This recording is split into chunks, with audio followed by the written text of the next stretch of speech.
پہلی چیز، کیا تم یہ گمان کرتے ہو کہ ہم نے تمہیں فضول پیدا کیا ہے، بیکار میں پیدا کیا ہے؟ جیسے کچھ لوگ سوچ کر کے بیٹھے ہیں آج، وَأَنَّكُمْ إِلَيْنَا لَا تُرْجَعُونَ، اور رب تعالیٰ فرماتا ہے کیا تم یہ گمان کر کے بیٹھے ہو کہ تم ہماری طرف نہیں لوٹائے جاؤ گے، ہماری طرف نہیں پھیرے جاؤ گے؟ کیا تم یہ دو چیزیں سوچ کر کے آج بیٹھے ہو؟ تو ان چیزوں کو اپنے ذہن سے نکال دو۔ اللہ رب العزت نے دنیا میں کوئی بھی چیز فضول پیدا نہیں فرمائی۔ تمہاری بات تو الگ ہے، اس نے ایک چھوٹے سے کیڑے مکوڑے کو بھی پیدا کیا ہے تو اس کا اپنا ایک کام ہے، اس میں حکمتیں ہیں اللہ کی۔ انسان تم تو اشرف المخلوقات ہو، اور آپ کو بیکار میں پیدا کرنا ہو ہی نہیں سکتا۔ السلام علیکم رحمۃ اللہ وبرکاتہ۔ میرے پیارے ناظرین، میں آپ کا بھائی محمد عفران آج مفتی سلمان نجری صاحب کا ایک اہم ویڈیو لے کر حاضر آیا ہوں۔ اس ویڈیو کا دکھانے کا بس ایک ہی مقصد ہے، اللہ نے انسان کو کس مقصد کے لیے پیدا کیا ہے اور انسان آج کیا کر رہا ہے، آج اس ویڈیو میں سنیں گے مفتی سلمان نجری صاحب کی زبانی۔ تو آپ سے گزارش ہے دوستو، اس ویڈیو کو اینڈ تک دیکھیں اور مکمل جانکاری لے کر جائیں، اور اس ویڈیو کو دیکھ کر زیادہ سے زیادہ اس پر عمل بھی کرنے کی کوشش کریں گے انشاءاللہ۔ تو اب آپ سب کا ٹائم نہ لیتے ہوئے اس ویڈیو کو شروع کرتے ہیں دوستو۔ کیا تم یہ گمان کرتے ہو کہ ہم نے تمہیں بیکار میں پیدا کیا ہے؟ پہلی چیز، کیا تم یہ گمان کرتے ہو کہ ہم نے تمہیں فضول پیدا کیا ہے، بیکار میں پیدا کیا ہے؟ جیسے کچھ لوگ سوچ کر کے بیٹھے ہیں آج، وَأَنَّكُمْ إِلَيْنَا لَا تُرْجَعُونَ، اور رب تعالیٰ فرماتا ہے کیا تم یہ گمان کر کے بیٹھے ہو کہ تم ہماری طرف نہیں لوٹائے جاؤ گے، ہماری طرف نہیں پھیرے جاؤ گے؟ کیا تم یہ دو چیزیں سوچ کر کے آج بیٹھے ہو؟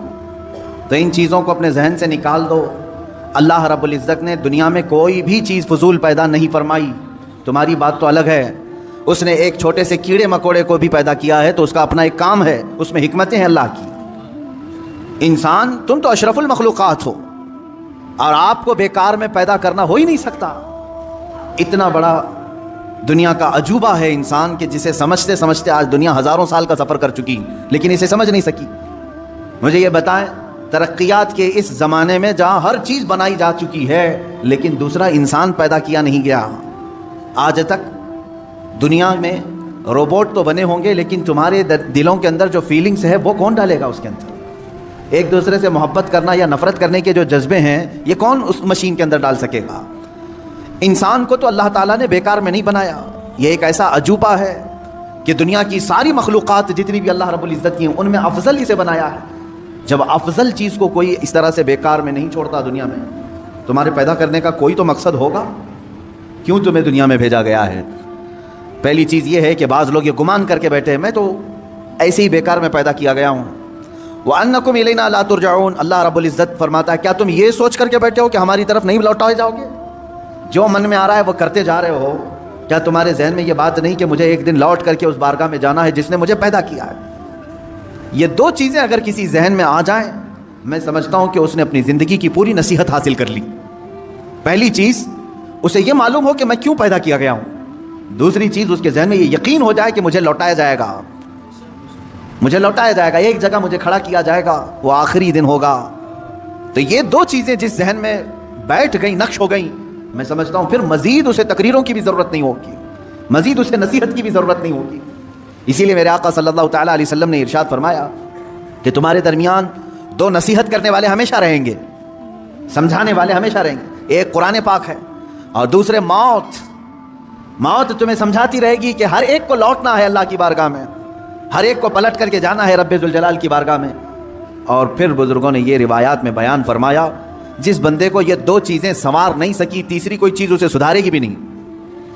موت لوگوں کی دیکھتا ہے، جنازے اٹھاتا ہے، اپنے ہاتھوں سے دفن کرتا ہے، مٹی ڈال کر کے آتا ہے، پھر اس کے ذہن میں یہ بات کیوں نہیں آتی کہ مجھے بھی اسی مقام پر آنا ہے، مجھے بھی اپنا پورا سفر طے کر کے یہیں آنا ہے۔ اب یہاں پر میں ایک مختصر سی مثال دوں گا۔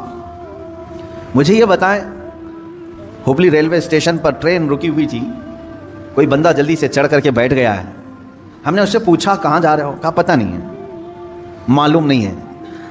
کہاں سے آئے ہو؟ کہا معلوم نہیں مجھے، وہ بھی نہیں معلوم۔ تو آپ کی نظر میں ایسا بندہ کیا ہوگا؟ پاگل ہی تو ہوگا، بیچارے کو یہ بھی نہیں معلوم کہاں سے آیا ہے اور زبردستی چڑھ کے بیٹھ گیا ہے، اسے یہ بھی نہیں معلوم ٹرین جا کہاں رہی۔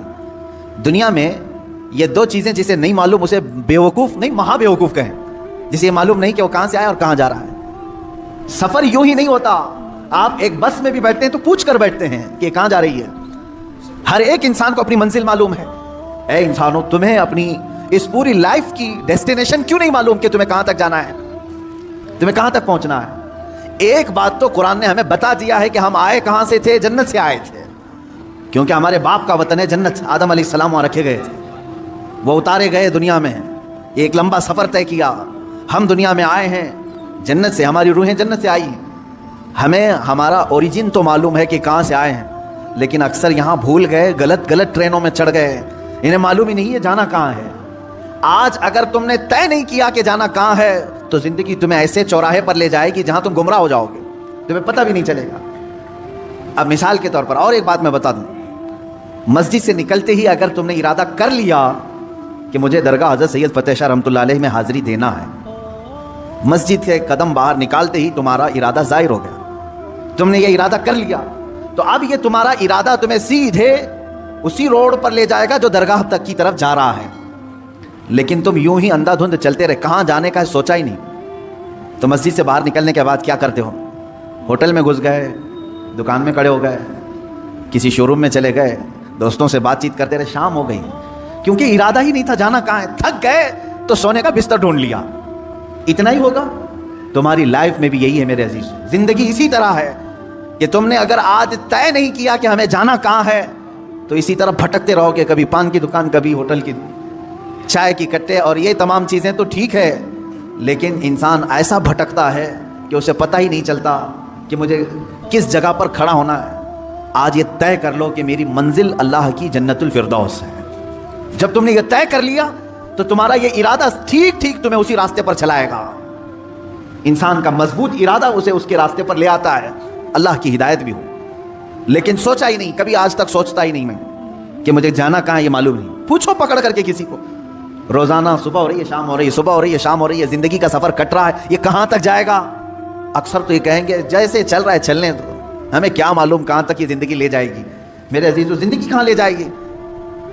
تم اسی طرح پنچر گاڑی میں بیٹھو گے تو پتہ نہیں کہیں پر بھی ٹائر پھٹے گا. اور ایسے ہی ہوتا ہے جیسے آپ یہاں سے نکلے اور ڈیسٹینیشن معلوم نہیں تھا، زندگی بھر گھومتے رہے اور جب تھک گئے تو قبرستان میں سو گئے. تمہیں اٹھا کر کے سلا دیا گیا، ہو گئی زندگی ختم ہو گئی.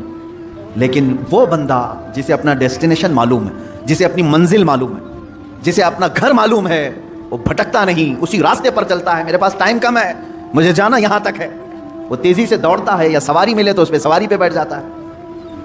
اب مجھے یہ بتائیں، آپ کے ارادوں میں یہ ہے کہ یہاں سے مجھے اجمیر شریف جانا ہے، آپ کے پاس فقط 2 دن کا وقت ہے، آپ کوئی انتظام نہیں تھا، پیدل ہی نکل پڑے. تھوڑی دیر کے بعد دوڑنے لگے کہ نہیں 2 ہی دن کا ٹائم ہے، جلدی پہنچنا ہے. اس کے بعد پھر کوئی بیل گاڑی آئی، اس میں چڑھ گئے، جا رہی ہے یہ مجھے جہاں تک لے جائے، مجھے فاسٹ ہونا ہے. تھوڑی دیر کے بعد کوئی بائک والا آیا، وہ لے کے گئے. تھوڑی دیر کے بعد بس آئی، اس میں چڑھ گئے. تھوڑی دیر کے بعد ٹرین مل گئی، اس میں چڑھ گئے. یعنی آپ اس راستے پر ہر فاسٹ جانے والی چیز کو ڈھونڈ رہے ہیں اور بڑھتے جا رہے ہیں، کیونکہ 2 دن کا ٹائم ہے. اور بڑھتے بڑھتے اتنی تیزی سے پہنچ گئے کہ وقت سے پہلے آپ اجمیر معلیٰ پہنچ گئے. یہ زندگی کی دوڑ ہے. میرے عزیزو، تمہارے لیے اگر جنت کا فیصلہ ہو چکا ہے آپ کے ذہن میں کہ مجھے جانا وہیں پر ہے، تو میں یہ بتاتا ہوں زندگی بہت شارٹ ہے تمہارے پاس، بہت مختصر ہے. بہت تیزی سے تمہارے دن گزر رہے ہیں، تمہیں لوٹایا جائے گا اللہ کی بارگاہ میں. اور اس راستے پر تم تیزی سے چلو، اس لیے کہ ٹائم کم ہے. اور جنت کا ٹکٹ کسے ملتا ہے یہ بھی بتا دیا گیا ہے. تمہاری نمازیں کمپلیٹ ہو، جلدی سے اس کی طرف توجہ کر لو. تمہارے روزے باقی نہ رہیں، اس کی طرف لگ جاؤ. تمہاری زکوٰۃ کوئی قضا نہ رہ جائے، اس کی طرف لگ جاؤ. حج اگر فرض ہو چکا ہے تو فوراً چلے جاؤ، اس لیے کہ وقت تمہاری زندگی میں بہت کم ہے. اور جسے یہ معلوم ہو کہ میرے مختصر وقت میں مجھے سب کرنا ہے، میں سمجھتا ہوں وہ اپنی زندگی کو عیاشیوں میں نہیں گزارتا، فالتو اور ضائع اوقات اپنی زندگی کو نہیں خرچ کرتا. عزیزان گرامی وقار، آیت کریمہ پھر سے میں پڑھتا ہوں. اللہ رب العزت ارشاد فرماتا ہے، افحسبتم انما خلقناکم عبثا، کیا تم یہ گمان کر کے بیٹھے ہو کہ ہم نے تمہیں بیکار میں پیدا کیا ہے؟ عزیزان گرامی وقار، ایک جو چھپکلی ہوتی ہے، ایک کاکروچ سمجھ لیں، جھینگر، اس کو بھی اللہ نے بیکار میں نہیں بنایا. اس کے وجود کا کوئی نہ کوئی مقصد ہے. لاکھوں اس کی مخلوقات ہیں، ہر ایک کے پیدا کرنے میں کوئی نہ کوئی حکمت ہے جو پیدا کرنے والا جانتا ہے. اب تم جیسی مخلوق کو، ہم جیسی مخلوق کو اللہ کیا بیکار پیدا کیا ہے؟ اگر تمہارا یہ ارادہ ہے کہ ہمیں بیکار نہیں پیدا کیا گیا ہے تو پھر اپنا وقت بیکار کیوں ضائع کرتے ہو؟ اپنے اوقات کو فضول کیوں برباد کرتے ہو؟ اس وقت کو وہ بندہ فضول نہیں خرچ کرے گا جو یہ گمان کرتا ہے کہ اللہ نے مجھے بیکار میں نہیں بنایا. مجھے بیکار میں نہیں پیدا کیا.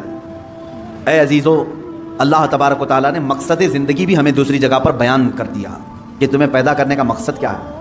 وما خلقت الجن والانس الا لیعبدون. میں نے جنات اور انسان کو صرف اس لیے پیدا کیا ہے کہ وہ میری عبادت کریں. تم پیدا کیے گئے ہو رب کائنات کی عبادت کے لیے. یہ کیسا بھولا انسان ہے، اس ایک چیز کو چھوڑ کر کے ساری چیزیں کرنے لگ گیا. جس کے لیے پیدا کیا گیا تھا وہی چھوڑ دیا.